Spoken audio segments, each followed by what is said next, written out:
Hi, guys, and welcome to the Real Wellness Podcast, the podcast designed to help you heal holistically and give you the tools you need to thrive. We're making it easy to understand medicine and wellness with practical steps from the experts, one podcast at a time. All that we ask is that if this podcast episode helps you live just a little bit better and more aligned, that you share this with a friend and you give us a review. That's all that we ask so that we can continue to provide you with free, valuable knowledge from the experts of well-being. Today, we're going to be talking about savoring the present moment and mindfulness. Life can be hard sometimes, filled with stress and challenges. However, it's important to remember that we do have the power to navigate through these difficult situations and find ways to thrive. So today we're bringing an expert in to help give you some tools you need to thrive and stay in the present moment during the challenging moments in life. Dr. Ohadian is a Florida native and has 10 years of clinical experience in the field of psychology. She's worked in numerous settings, but primarily has worked with health populations, student athletes, LGBTQ plus populations, and currently specializes and works as a licensed pain psychologist at NWSPM. She's a total foodie who loves vintage shopping, classic cars, and good rock music too. We're so excited to have you on, Dr. Ohanian. Welcome to the podcast. How are you doing today? Yeah, thanks so much for having me. I'm doing great. Excited to talk to you today. I'm so excited to have you. So, how did you first become aware of mental health, and how did you decide to pursue a career in psychology? Yeah. So really early on, I was introduced to it, then it disappeared from my life and then came back later. When I was in middle school, we had this class called peer counselors. And you got to work with an actual licensed counselor teacher that trained you how to be a good peer friend, peer counselor, and people were Interesting. paired up with each other. So I literally was like a mini counselor in middle school to one of my friends, helped her through a really tough time. What was that experience like, It being in was middle school? wild. It was really wonderful. And I remember looking up to that teacher so much. I ended up majoring actually in engineering of all things in college. And in my third year of college, I practically failed out of calculus 3 and was like bawling in my room. I was like, Oh what am I going no. to do? There's nothing else. And I took the psychology of women course at Florida State University at the time. And I was like, wow, this professor kind of reminds me of that counselor lady from middle school who really inspired me and motivated me and helped me to understand what it was like to be a woman in engineering at the time and Totally. everything I was facing. And so in the midst of my tears, trying to pick a new major and trying to still graduate on time, I chose psychology and really have not looked back since. Absolutely. So it wasn't when you were in middle school, it wasn't like you knew right away from that moment, this is what I want to do. It later on came on full circle and that psychology class inspired you to that's Yes. incredible. Yes. That's really cool. So there's a lot of different aspects to psychology. What kind of therapy do you specialize in and what's your approach to mental wellness? Yeah. So mostly I've focused on health psychology as a whole. And right now I specialize in treating people with chronic pain and disabilities as a pain psychologist. I experience chronic pain myself. I have Mhm. fibromyalgia and a number of other disorders that I deal with, systemic things that I've dealt with since I was in the third grade. Wow. So I've had kind of my own personal health journey, but then Mhm. this psychological journey next to it, because I'm very athletic and I love going outside and I love being active. And that really clashed with the needs Mhm. of my body. And so, they always say in psychology, um, research is me search. Mhm. So I really shifted from, studying just general psychology and things into health psychology, not only to better understand myself, but to also take what I had been learning and how I had grown and empower others to do the same. So I really bring passion to my work with pain. Absolutely. There's a different level of passion when you're affected by something personally and it means something to you. So, today we're talking about savoring the present moment in mindfulness, which can be so difficult, especially when we're going through tough situations or experiencing chronic pain or struggles in life. Can you give us an explanation of what mindfulness is? Why is it important for everyone? Yes, yeah. Yeah, so mindfulness really is like paying attention on purpose in the present moment without judgment. That can be hard. Oh, yeah. It's really just like being here now. And like the research shows, this is wild. And for some people, this number is higher, I'll be honest. But the research shows that about 40% of our thoughts are not in the present moment. I definitely experienced that. Yeah, Yeah. it's higher for women, shocker. But even as we are here right now, there's thoughts Mhm. about the future, thoughts about the past. As you're listening to this podcast, your mind is probably wandering to what you're going to make for dinner or whatever, right? Like we're Right. here now, but we're not like mentally really here now. And so mindfulness is allowing us to really just like ground down in that present moment and just be open and non-judgmental. So yeah, definitely not an easy thing, but Yeah. definitely a helpful thing. What's also interesting that you described that so many of us struggle with mindfulness. There are tools that we're so excited to hear from you today that can just help ground us again in that present moment, especially during those moments when your mind is spinning and you're thinking about so many other things. Totally. So, life is hard. How do Mhm. we find joy and cope better? How do we focus on being present, especially while we're experiencing hardships or suffering? Today's podcast is brought to you by the Premium Center for Regenerative Medicine and Stem Cell Therapy in the Northwest Center for Regenerative Medicine. Get back to the activities that you love without needing surgery. You can book your appointment at nwc4rm.com. Again, that's nwc4rm.com. This podcast is also brought to you by Rare Wellness Supplements. You can head over to rareplanthealth.com to get your supplements. My personal favorite is the premium fish oil filled with omega-3s. Again, you can go to rareplanthealth.com and get the supplements that you most need to support your health and wellness today. Lastly, this podcast is also brought to you by Rare Wellness. Rare Wellness is located on the South Hill in Spokane and is one center that provides all the wellness tools that you could need. Whether you're looking for a hands-on premium intimate yoga studio with a therapeutic emphasis, bar classes, Tai Chi classes. If you're looking for skincare treatments, injectable, hydrofacial, microneedling, organic spa treatments, if you're wanting to get therapeutic massage or book functional medicine appointments to get down to the root cause of your inflammation, Rare Wellness is the place for you. Whatever your wellness needs are, they have it covered. So to book your appointment today, go to rarewellness.com. Again, go to rarewellness.com and mention this podcast for 10% off when you're booking. Okay, time to get back to the episode. Yeah. So I know we were just talking about how difficult mindfulness can be, but also there's like a simplicity to it too, Mm. right?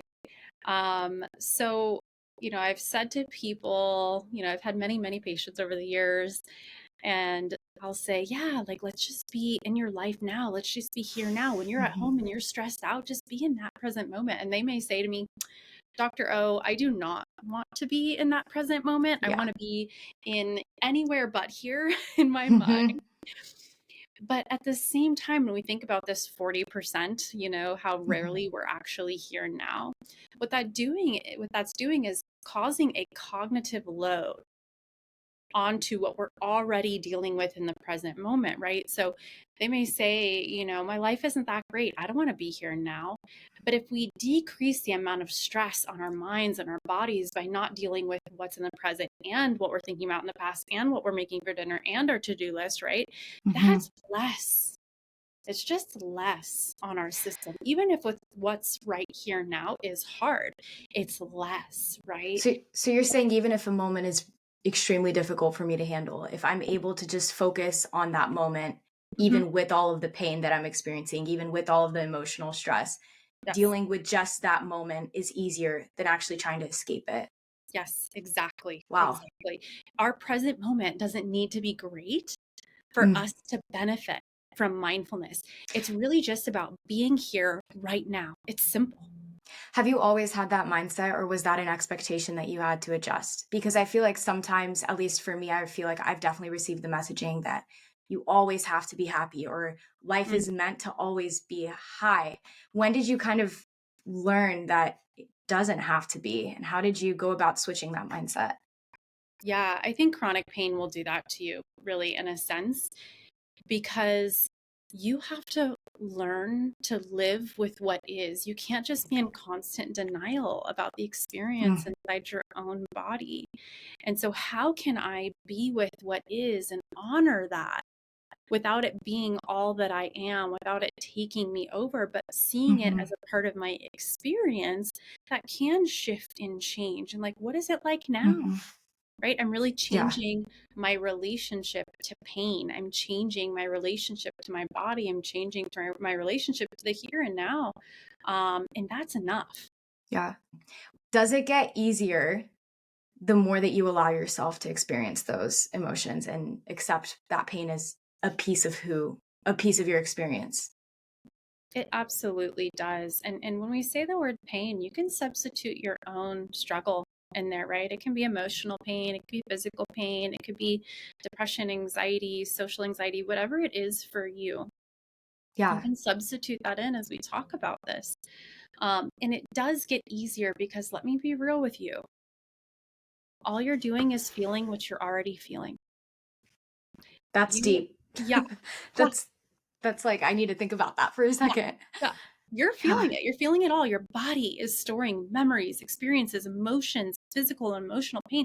It is already in there. And it is like if you imagine a balloon in your chest, Hmm. every time you have an emotion or a discomfort or an experience that you don't want to feel, it just goes in the balloon and it just goes in the balloon and it just goes in the balloon and it grows and it grows and it grows. And you're like, oh, I'm coping well. Maybe you're not.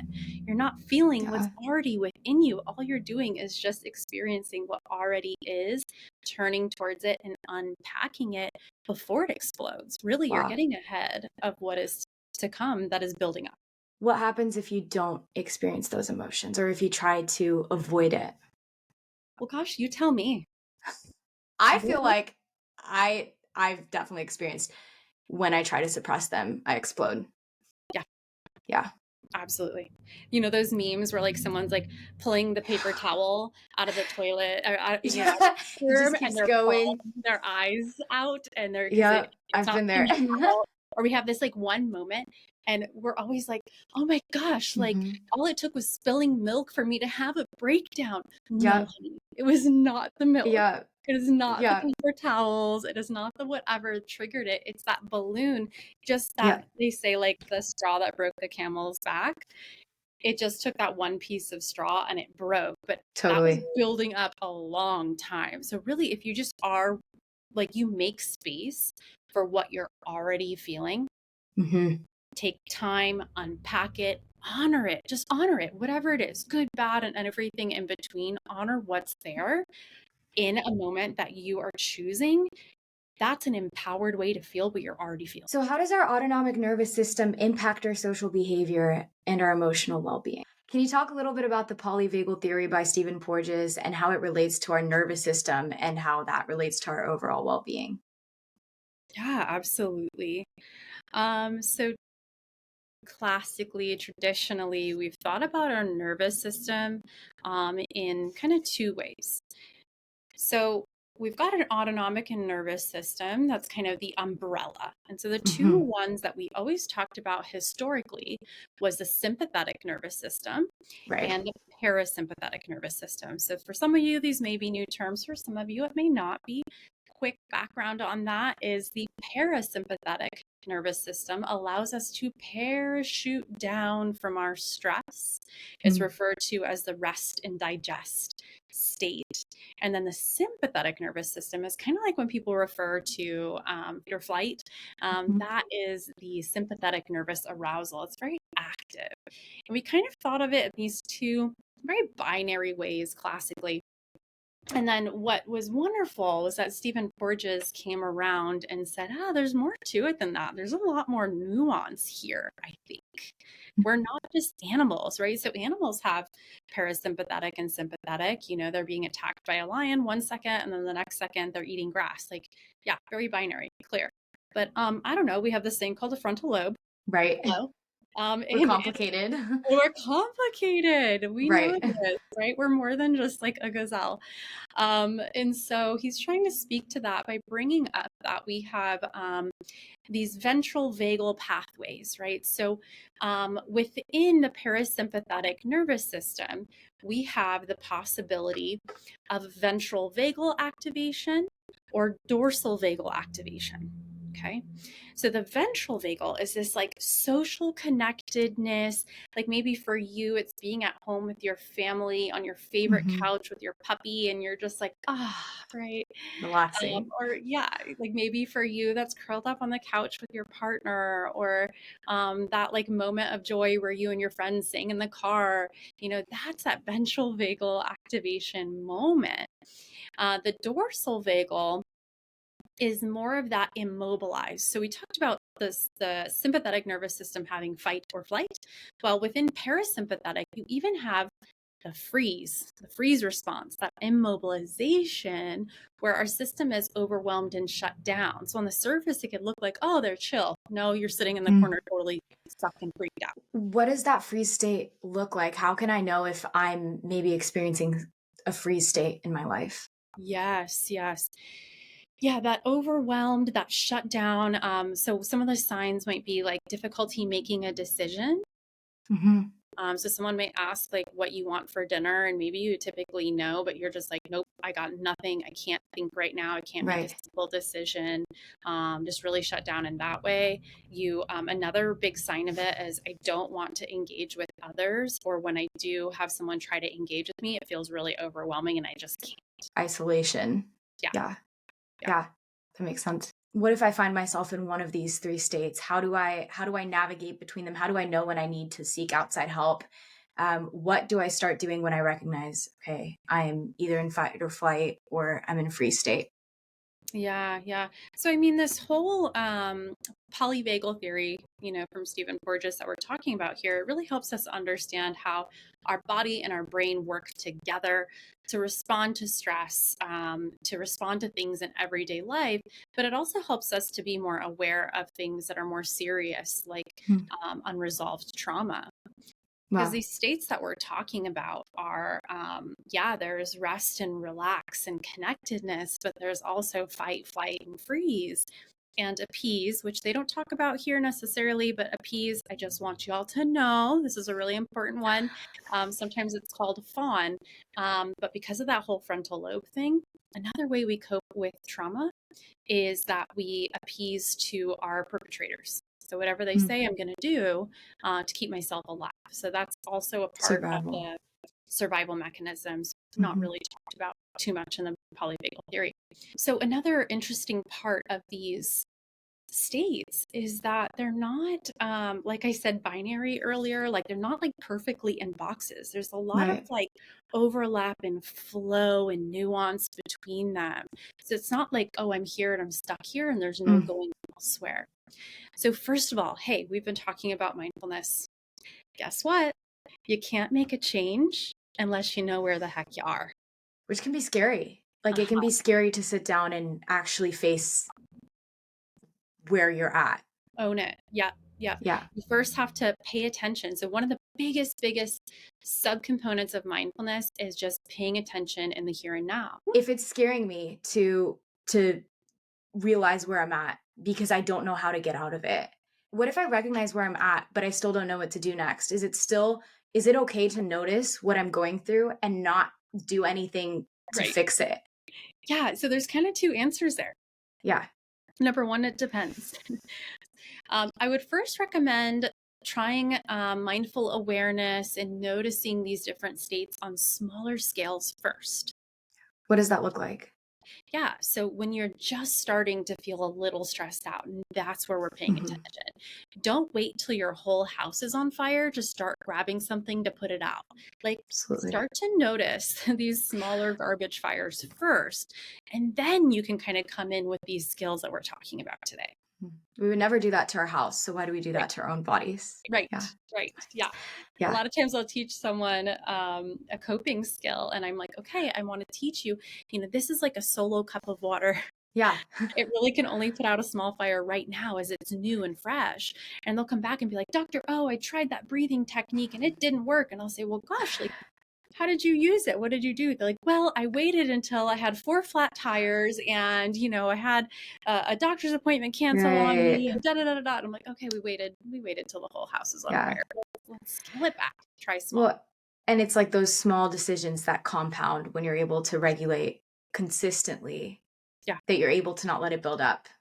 Is that Yeah, what I'm hearing? Yeah. exactly. Life is Okay. not going to get any easier.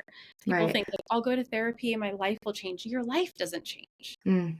How you cope with, how you show up to life, that changes. And I'll have a lot of Wow. people say to me, nothing has changed in my life. My circumstances have not changed, but how I deal with it, how I respond to it, and how I show up has changed. Which is powerful because you can't control the rest of it, but there is hope to know that you can approach life and not be overwhelmed by it, especially when you're in that state of feeling that pain, feeling that hopelessness, feeling that overwhelmed, Yeah. that to know that you're going to be able to show up to the same situation someday and hopefully have a better coping with it. So, Hmm. Hmm. how does the social engagement system play a role in our well-being? Yeah. So I was talking about this ventral vagal system. That's the one we really want to tap into, shift to. Obviously, it's not realistic for us to be there all the time. And like I said, you want to Right. honor and be with what is when it shows up. It's already there. But kind of when we want to tap into this ventral vagal, this social connectedness, um, we want to notice that the social engagement system is where it differs, how we differ from animals, right? Yeah. Those moments that I kind of mentioned earlier, like on the couch with your family or snuggling with your partner, or that feeling of joy when you're singing in the car with your friend, right? A gazelle isn't having that. Let's be real. Right.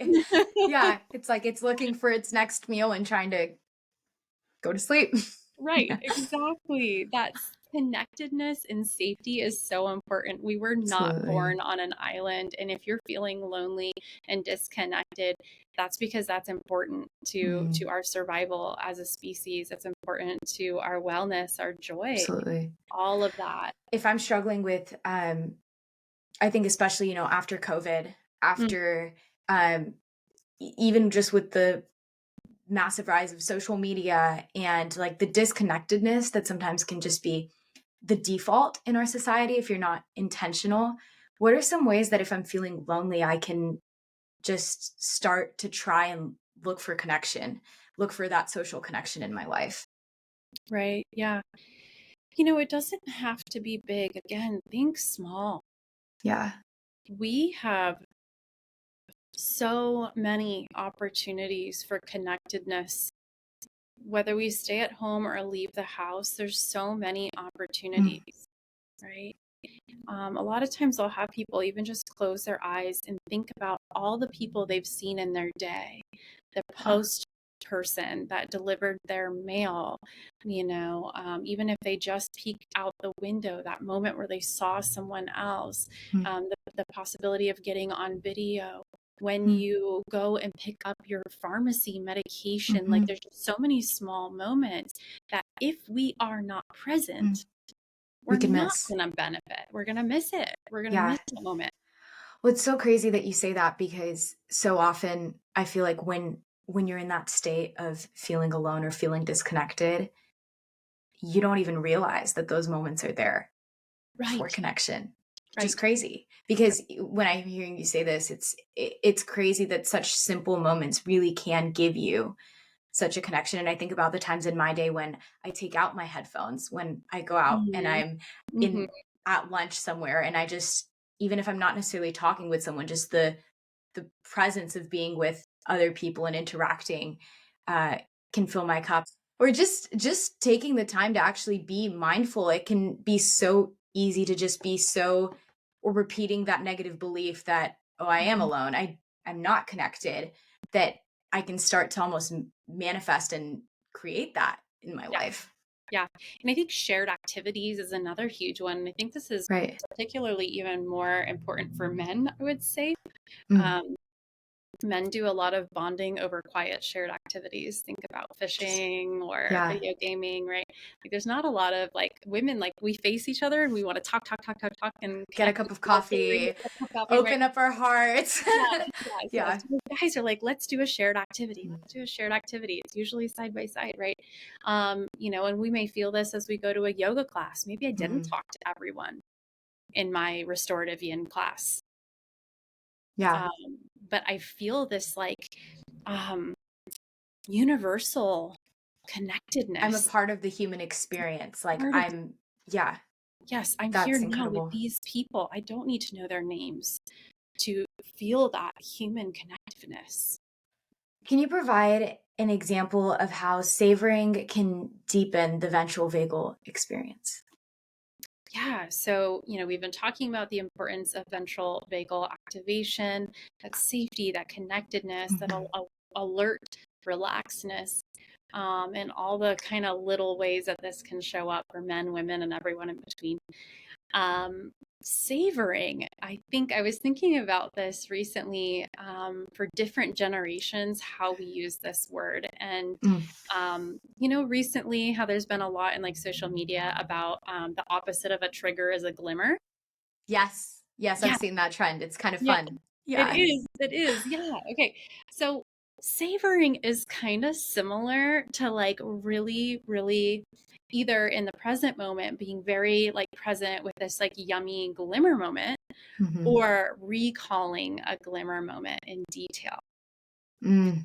And the ventral vagal, if you want to like up it a level, is to involve a memory or a moment with someone else, like singing with Mm. a friend in the car. And then you add that connectiveness. That connective piece, Mm. right? We're really activating that ventral vagal, bringing that in as our glimmer, as our savoring moment, and really just feeling that out. Stephen Porges and Deb Dana, who wrote the book, The Polyvagal Theory and Therapy that I use, um, she suggests sifting that memory. Okay, so Mm. sifting stands for sensation, Okay. imagery, feeling, and thought. Sensation, imagery, feeling, and thought. Yeah. What is that? Like, how do I apply that? Yes, yes. So that moment in the car with your friend singing, I'm just going to take that as our example. If we sifted through that, it's like imagine like playing in the sand of that memory, that glimmer, Mm. we are feeling out what the sensations were of that, of our five senses. So maybe I'm recalling the feeling of the leather, of the Mm. seat beneath me, or like the steering wheel. I'm remembering the song. Mhm. I'm seeing her face lighting up next to me and rocking her body. I'm feeling the laughter coming up for me as we share this probably like 90s hip hop song. I don't know, that's what it would be for me. I love Um, it. so that imagery is coming in, and then the feeling that I felt, that moment of nostalgia, that moment of connectedness and joy and laughter, and then what thoughts were coming to mind. So maybe a thought of like, oh, this is so fun, right? Fun. It doesn't have to be complex, it can be simple. So I'm hearing you say that number one, to look for ways to feel connected, but then also create those magical moments, like to go outside and look at the sunset, or to just maybe I'm locking my car, walking into my house just to look up at the stars for a second and like create that magic moment, to laugh with a friend, to sing your favorite song at the top of your lungs. And then you're saying when I'm in those dark moments, Yes. I don't always have to have those high experiences. But when I'm in those moments where I'm not having that day where I'm connected with my friends and singing at the top of the lungs in my car. Does journaling work with this as well? Can I sift through my emotions by writing them down? Does it have to be like, is there a correct way to do this? Or are there many ways that I can savor those emotions and savor the present moment, even when I'm not in the present moment? So savoring and then the sifting process of really milking that, can be done really in any way that is most accessible to you. I work with folks that are neurodivergent, ADHD, Mhm. autism, all kinds of identities that, like, let's say sitting down with our eyes closed and imagining is not accessible. That's okay. You can do this sitting, you can do this standing, Yeah. right? It doesn't matter. But I will tell you this, we've been talking about the importance of mindfulness, and here's another one. I Okay. just had a patient where I did a sifting exercise with her. And we finished up and I checked in and she said, "Gosh, I am so thankful that when Mm. I was in Hawaii, I took a moment to close my eyes and focus on what it smelled like and Ah, how that mist of the ocean felt on my skin when the wind came. I am so glad I was present in that moment and took those five senses in, because then when I took her through it, it felt real." and it's hard to sift if I wasn't present enough to remember those feelings. Yes. So you're telling me that when I'm sitting down and being present today, I'm actually also setting my future self up for Yes. success. Yes. Nailed it. Wow. Yeah, That's exactly. I feel like that motivates me even more to be present, like not just for my joy today, but for my mental health in the future. It's like creating this little store bank. It's like Yes. creating a little bank of memories that I can pull back from. That's Yes. incredible. Yes. Yeah. This is your savings Wow. to get to pull from in the moments where you have an Emotional emergency savings. and you need them. Absolutely. Wow. Yeah. That's really cool. Yeah. Um, can you guide us through a quick exercise? What that looks like? Yeah, I'll take us through a little bit of sifting. There's a bunch of other ways to activate ventral vagal stuff that I'll probably share with you after this, but Yeah. this is one way. And like you said, this is something you can journal out instead of visualizing. Just for the sake of us being on a podcast today, I'll take us through the step by step of the sifting. But I do want you guys to know, honestly, this little bank, this savings bank of savoring of glimmer moments, you don't need to be with them for very long. So I'm going to take you through a couple of the steps, but let's say this takes a minute. You don't need a whole minute. It could be 30 Wow. seconds. The research says 20 to 30 seconds. That brief can be just as effective. I'm excited to try this and I'm excited to apply it. This Yay. is an awesome tool. Yeah. Yes. Okay. Okay. All right. So usually what I have us do is sit with our arms and legs uncrossed and our back upright, but not too stiff. And what that does is allows greater blood flow and the expansion of our lungs. So go ahead and do that wherever you are. And taking a deep breath and just grounding down. And I want you to allow your mind to wander to maybe a time or times that you felt that moment of glimmer, that you felt that moment of savoring. And this can include people or animals.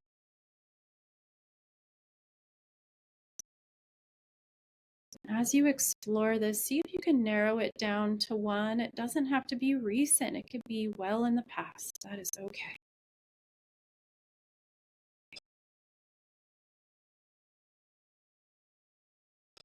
Once you have this moment, I want you to begin to explore what's around you, what it looks like, textures, the colors, the brightness or darkness. Breathing in, I want you to smell exactly how it smells. Like it's really here right now. Notice what you're touching, what's around you that's connected to you.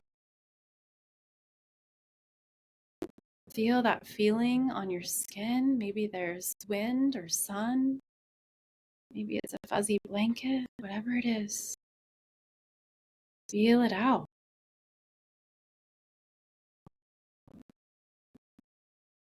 Notice this feeling in your body, maybe even a slight smile coming to your face. A feeling in your heart or your chest. Just savor that, lean into that.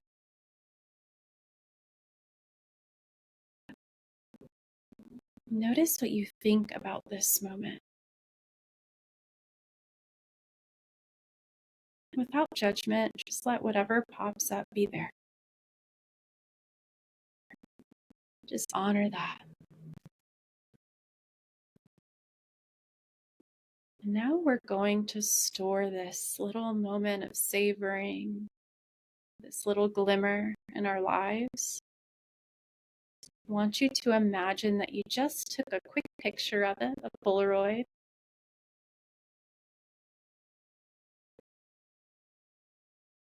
And imagine storing that memories, sensations, feelings, thoughts somewhere in your body for safekeeping to be accessed from this bank whenever you want it.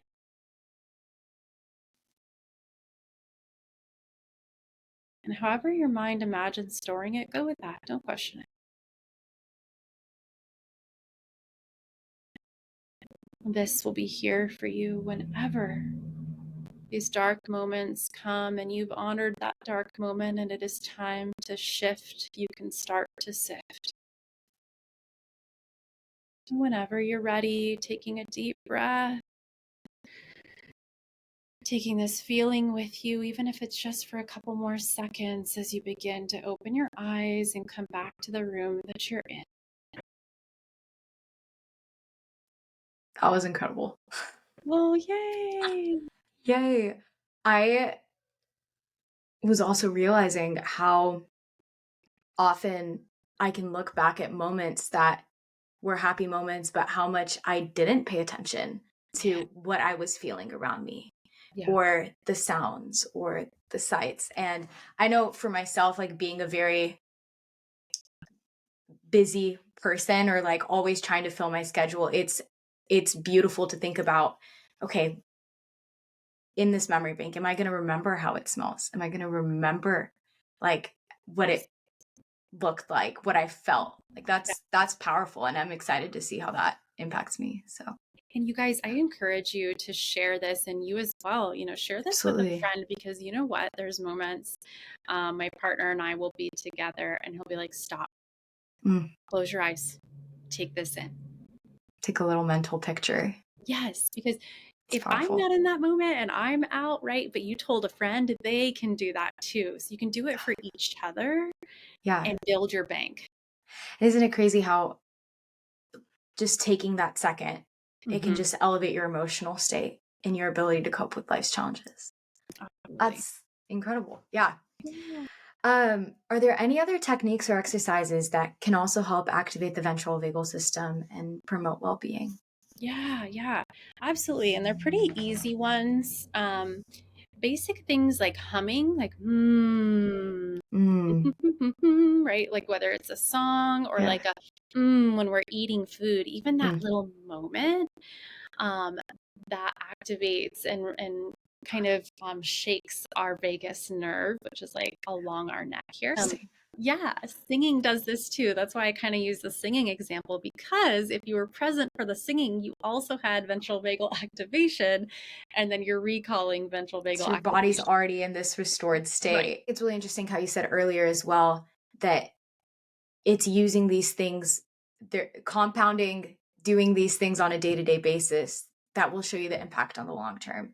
Yeah. Because if I'm waiting until the house is burning down and I Mm-hmm. try humming at that moment, it's probably, I'm assuming I'll probably still feel a little bit overwhelmed and have to process everything that I was building up. So Mm-hmm. I think remembering how, when you first learned about these techniques and started applying them, how did you start reminding yourself on a day-to-day basis to just start incorporating them? Did you try to do everything at once? Was it a slow process? Like how did you make these habits? Because it Yeah. can be hard. It can be hard if you're used to not being present.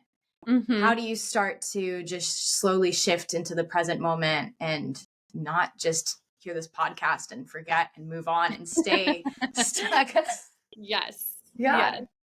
Um, I have an anchor phrase I like to use, because you can imagine, as a psychologist, it's easy for me to be like, in my life, with my family, and then I'll think about something for a patient and like worry about them for a second.